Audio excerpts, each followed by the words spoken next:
Why aren't you allowed to sit there? Yeah, because everyone just parrots each other. So everyone is afraid. The content, then. It's about the content. It's about the content. It's entirely about the content. It's about the fact that criticism of Corona, so criticism of vaccines and lockdowns, was forbidden. Criticism of NATO regarding Ukraine is forbidden. Those are the topics.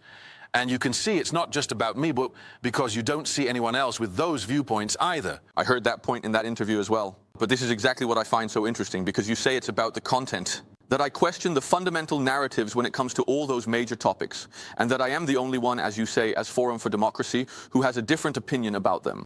But if I watch that interview of yours with Genet and Zwageman, do you know what stands out to me? Why is there always such difficulty with Baudet, with associating with him and inviting him?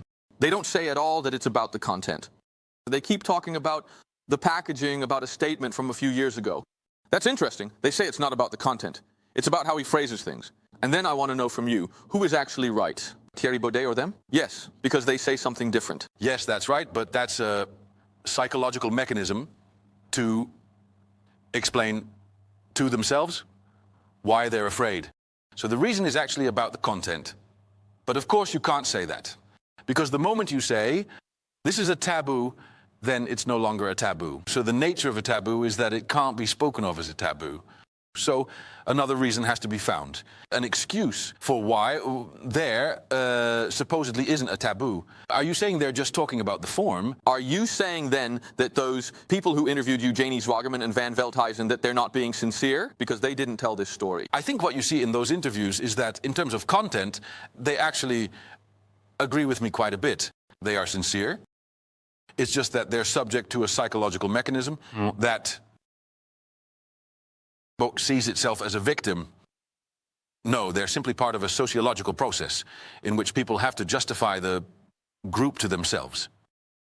People are part of a group and part of a group process.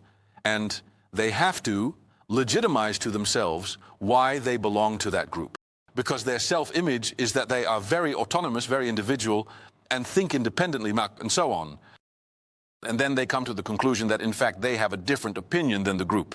And that's very threatening. That's fundamentally, existentially threatening for them.